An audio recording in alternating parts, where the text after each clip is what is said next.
Today we're making my sourdough brown butter chocolate chip cookies. If you love chocolate chip cookies and you love a caramely type flavor, you are gonna love this recipe. It's my favorite. Let's go make it.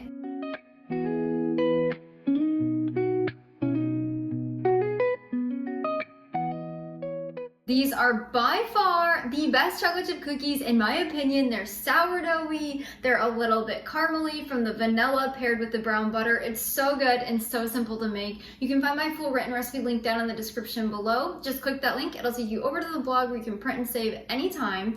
To get started, you are gonna want to grab a large or a medium-sized mixing bowl, and then I'm going to add in my half of a cup of brown butter. Now, while I add this in, I'll show you how I made that. To make our brown butter, we're gonna add half of a cup or 8 tablespoons of salted butter. This is just stick butter. And then we are going to melt it over medium heat. Once our butter is melted, it should start looking a little bit foamy, but we are gonna cook this for 5 minutes over medium heat until it turns a golden brown color. During this process, it will bubble like you see here. We're just going to stir this as we go, little by little. Don't worry about it foaming, that's completely normal, and it should turn golden brown here soon.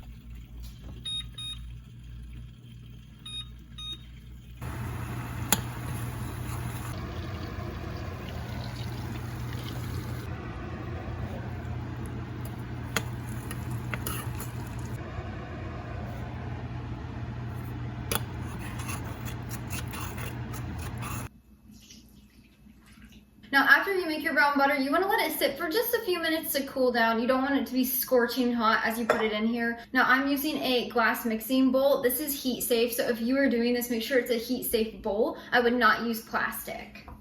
Once you have that in there, we're gonna add in 3/4 of a cup of light brown sugar packed. So that just means when you're measuring it out, you're packing it down in the measuring cup. That way you have the exact amount that I'm using. And then we're gonna grab our mixer and we're gonna mix this on low for about 2 minutes until it's all mixed together and creamy. Let's do it. I like to start on a low speed and then I continue to go up a little bit as we go. It smells amazing.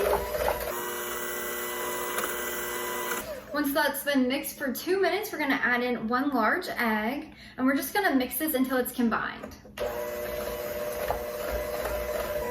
You want to make sure all of that egg is mixed in there, that way you don't have chunks in your cookies. Nobody wants that.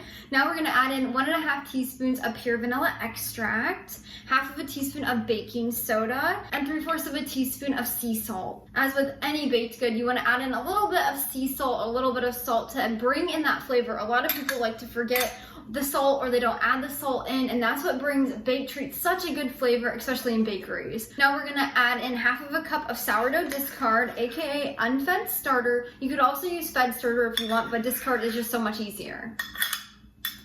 Once that's in there, we're just going to mix this to combine. You wanna make sure all of that sourdough discard is combined in here and there's not chunks of it. Now we'll add our flour in a little bit at a time. You don't want to add it all in or else there will be a big flour cloud in your kitchen. So we'll just add a little bit at a time and mix as we go.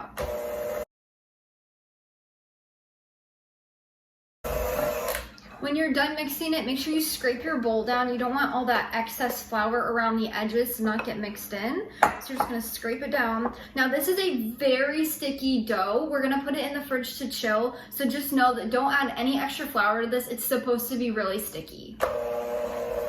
That looks amazing. So we're gonna take our beaters out.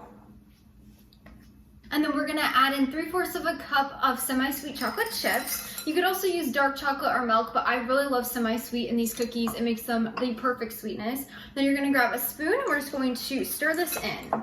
We don't wanna really use our mixer for this because it can break up our chocolate chips. So we're just stirring that in really quick with our spoon. It smells so good.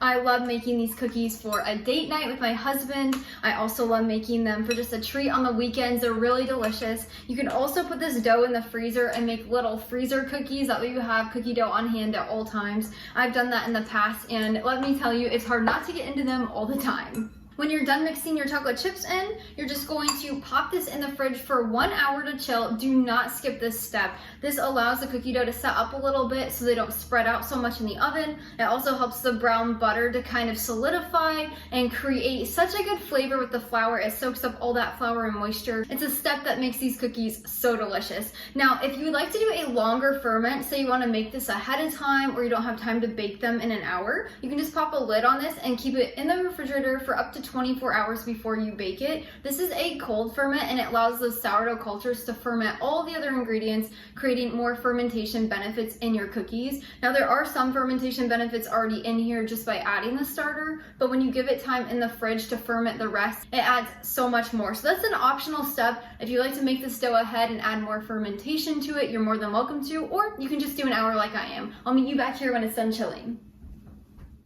Now that our dough has chilled, we're gonna grab 2 sheet pans and line them with parchment paper, as well as preheat our oven to 350 degrees Fahrenheit. And then you'll need a 1 tablespoon cookie scoop. If you don't have one of these, you can grab a larger or a smaller one, but it will adjust your bake time. So now we're just going to do 1 tablespoon scoops onto our baking sheets. You wanna make sure your cookies are about 2 inches apart, that way they can spread and grow, because once they cook down, they will do that. This cookie dough is much easier to manage now. As you can see, it is so much easier. It's not as sticky. That's exactly why we have to let it sit in the fridge for an hour.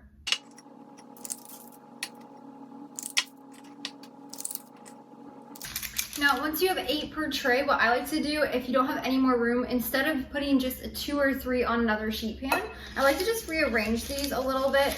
That way I can put like 1 in this, that way I can put like 2 in the center. So we have our rows and then I'll put 1 here and 1 here. That way they're not overcrowded.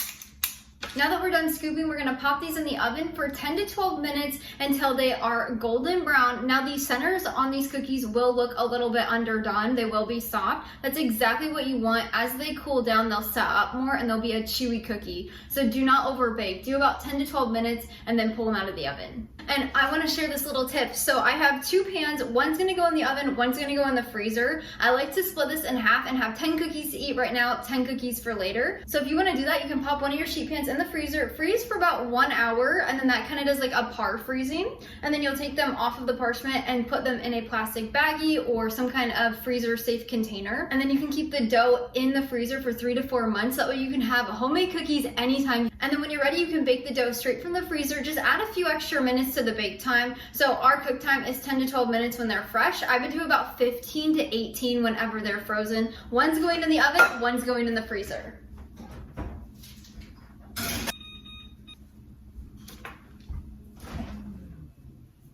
Now that our cookies are done baking, they look just like this. They look amazing and they smell even better. I'm going to pop them here on a little coaster. Now I have already cooled these, but you'll want to cool these for about 10 minutes on a wire cooling rack off of the pan. This allows them to set up a little bit more after their initial bake time. As I said, the middles will be a little bit soft, so you want to let them cool just a tad bit before trying them. But once they've cooled, that's exactly how you make my sourdough brown butter chocolate chip cookies. Let's give one a try. They smell so good. As you can see, the bottom's a little golden brown. Here, I'll break it in half so you guys can see it.